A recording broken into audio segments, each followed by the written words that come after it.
Hi everyone. So this is part 2 of this lesson.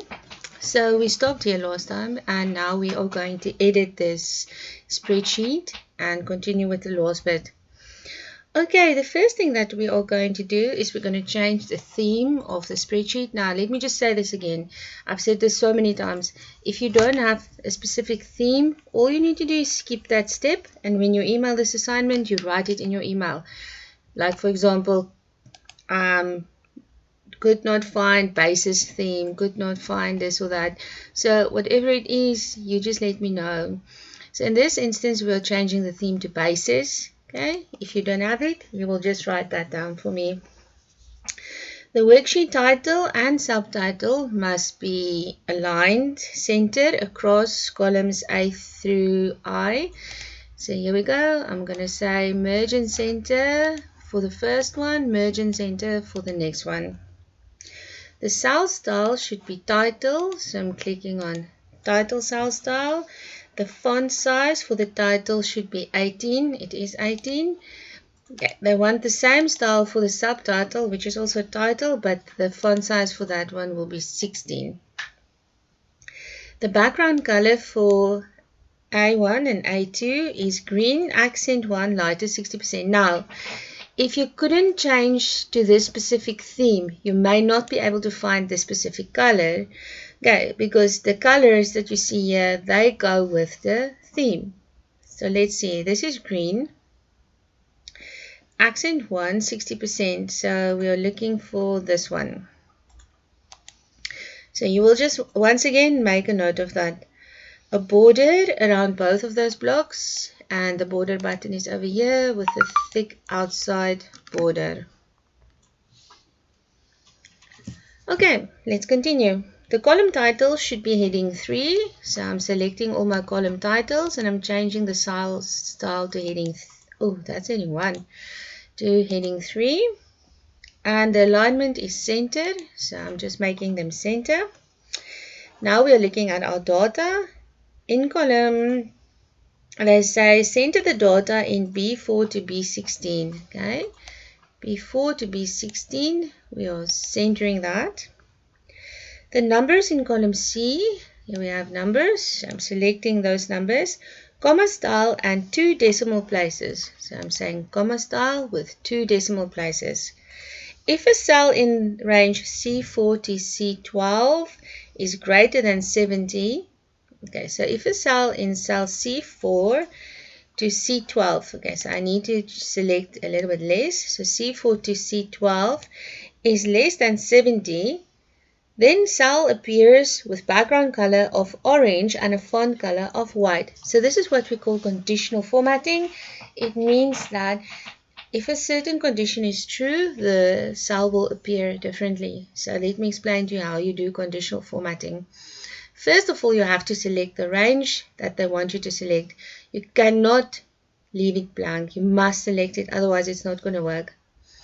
Then you go to conditional formatting and you will click on new rule.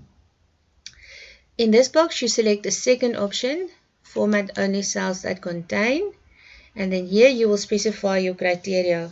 For example, they say if it is greater than 70, so here we say if the cell value is greater than, and then you enter the words, the letter 70 over here, we are formatting the background to be orange and the font to be white. So here we will say the color is white.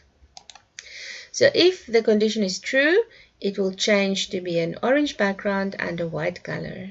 So you'll just click on OK, and here you will see 3 of the cells have the conditions, and that is why it changed. Now let's look at the numbers in the top row, D4 to G4. So I'm selecting D4 to G4, okay, that one, and I4, so I'm skipping over H. Just remember, you can hold down control and then you can select a non-adjacent range, and that is accounting number style. So we are selecting accounting. The numbers below the top row from D5 to G12, is comma style with 2 decimal places. The total line, here we go, is my total line. That will be total style. And the numbers should be accounting format. So while it is still selected, you are just going to select the accounting style. Okay, just remember that not all of them are accounting. So I'm just going to say undo, because hours worked and dependents, they are not going to be currency. So only select the values and then change those to accounting. Okay. Highest, lowest, and average rows. The font style of the row titles in A14 to A16 should be bold. So we're going to select them and we say bold. The number should be currency style with floating dollar sign. And the comma style for hours worked. Okay, so hours worked is already comma style. And I want all of these to be currency style with floating dollar. But obviously, not the percentages are not going to be like that. So all of these are going to be what we call currency. A floating dollar just means the rand symbol is right next to the number. This is when you choose the accounting style, the number symbol is right at the beginning of the cell. All right. Percentages in column H, here we go, we select our percentages, that is percentage style, so you click on percentage style with 2 decimal places, increase decimal with this button. Column width, okay, column A, they want column A to be best fit, so double click, column B, best fit. Columns E, F and I, so we select E, hold down control, F and I. They want all of those to be 10.5. So I'm right clicking, column width 10.5. Column G is 10.25. So I'm going to say column width 10.25. Column C, D, and H. C, D, H 7.5.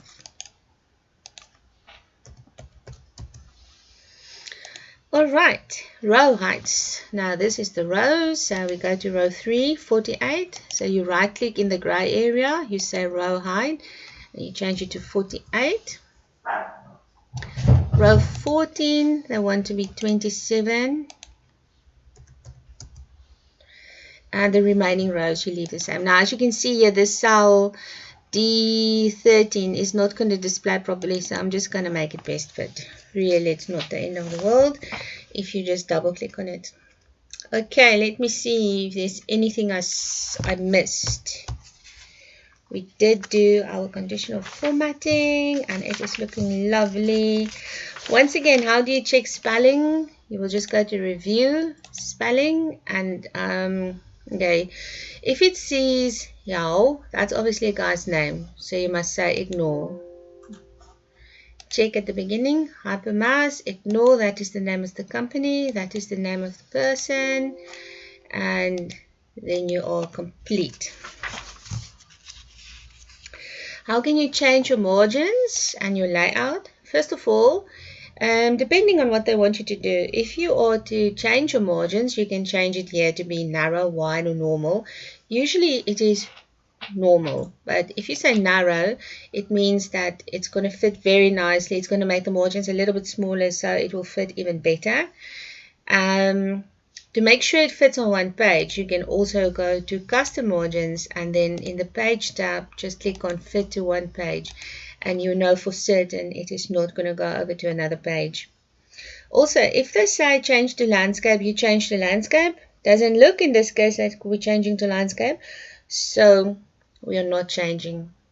So how can we insert a header and footer? We just click on the insert tab and go to header and footer, and you will see you are now changing to a different view.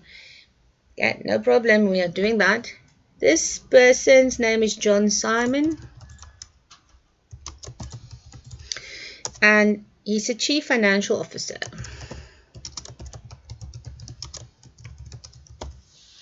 How do you get out of this view? Okay, click somewhere in your sheet and then just click back on normal view, and you will see that you can't see your header and footer, but you know it's there. So let's just do a print preview. If we go to file print, you will see your header is in there and it's looking very nicely. Okay, how do you display the formula version of a spreadsheet? Okay, now in this case we're going to change our layout to landscape because our formulas are a little bit long. So I'm changing my orientation to landscape. And how do you see your formulas? You're going to click on Control Accent. Accent is the button underneath Escape, and next to number 1 there's a little dashy wavy button. When you click on that, you can see all your formulas. And if this was a normal class, I would have said print a formula page so that I can see that you really did all your formulas and that you didn't just enter numbers. And if you want to take it back to normal view, you just click Control Accent again and it will be normal again. So you can also print it. So if I go back here and I say print preview, you will see it's going to fit it on one page as well. The margins are narrow and it's going to fit all your formulas in there very nicely. Just taking it back to normal view. Okay, and that is the end of this exercise.